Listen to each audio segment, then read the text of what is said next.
right? You have children, you have young people, hip hop artists only concerned with money, sex. You know what I'm saying? Money, sex, cars, clothes. And so what the future of Black Men Build can be in concert with our churches and what you call the legacy institutions is an opportunity to start to rebuild those institutions. And not just rebuild them to their former glory, but to make sure that we're aligned politically. And not just aligned politically around a party. That's right. But around an election. Right.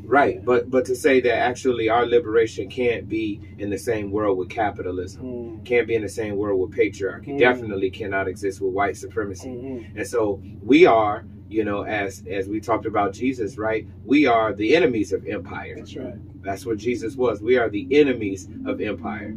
And so at the moment that we are welcomed by the empire, embraced by the empire, encouraged by the empire, we have to begin to doubt our institutions. And so it's not just being politically aligned, but making sure that we're pinpointed, right, as enemies of the empire.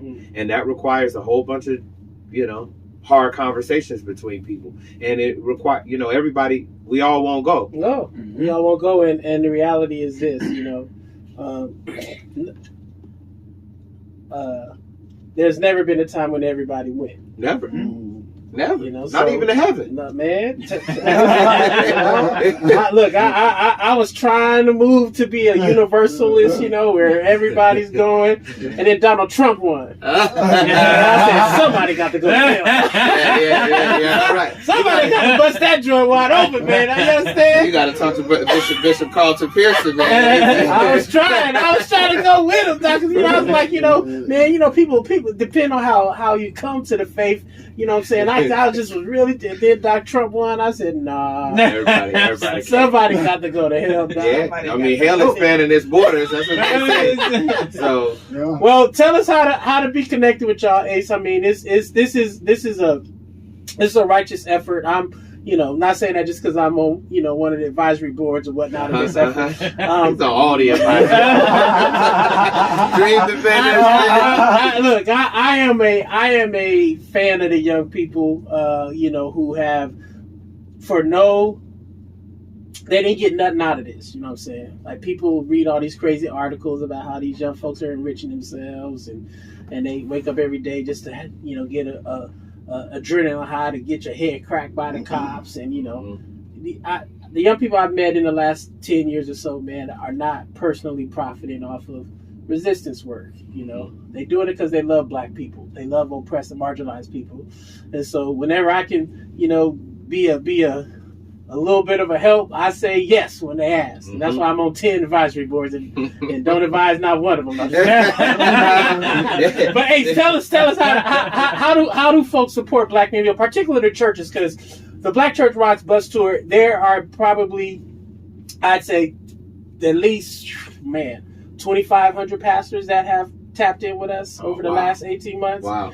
The denominations, Black denominations, are huge in support. So wherever Black Men Build is, potentially we are. And so I would love for us to figure out how do we like support and connect in. You know, there may be some old prophets and Moses and missionaries with that smooth voice, you know what I'm saying? With that smooth MC voice. So tell us, Ace, how to link in. Yeah, no, so you can go to just in general, you can go to blackmen.build.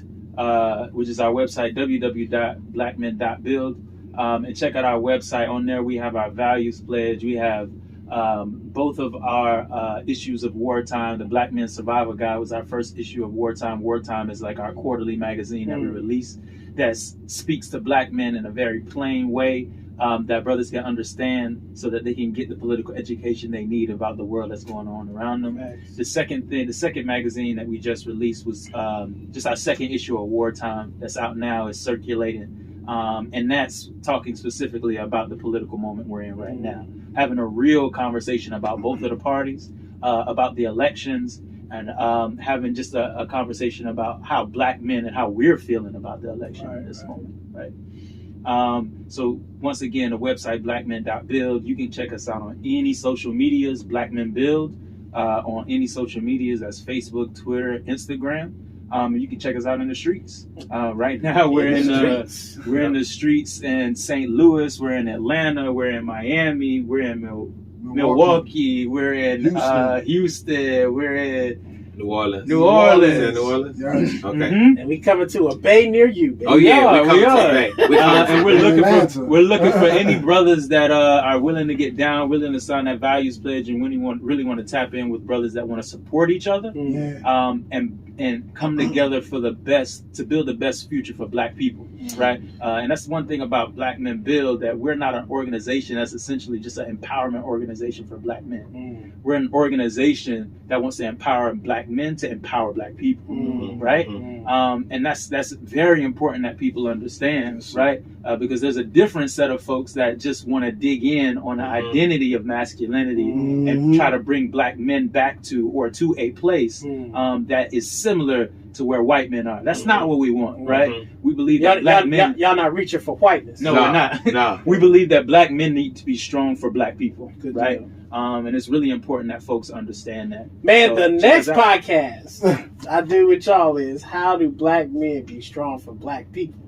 I know y'all gotta go, but man, we can come back tomorrow. That come back tomorrow? Yeah, we can do it tomorrow. We're gonna be all at V's place. at the Urban. Listen, man, I am with the Black Men Build crew. We are live on the Black Church Rocks bus tour, and I just want to thank y'all for tapping in. This podcast series is gonna be fire, and I'm glad we was able to get Phil Agnew, Asa, and the smooth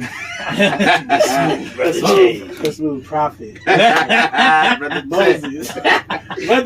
He dropped a lot of names. And he did, man. He walked through the book. You know what I'm saying? I appreciate y'all coming through. Check them out, y'all. BlackmenBuild.com. This is Pastor Mike. Blackmen.build. Oh, Blackmen.build. Blackmen.build. This is Pastor Mike. We rocking. Holla at us. Peace. Peace. Hey, you a professional. Yeah, at that, man. You got real radio voice. Yeah, you got the radio voice. I don't got no radio voice. That was that voice is an award-winning voice right there. I'm telling you, you sound like Pac, bro. When you hear the songs, you like, bro, this is. I mean, you is your stuff downloadable? Like, Yes, I'm on all music platforms. Oh, give me that. All right, I love you. I'm gonna skate real Yeah, quick man, for because sure. I bought ice cream 5 hours ago, sitting in the car. All right, brother. Bless. All right, so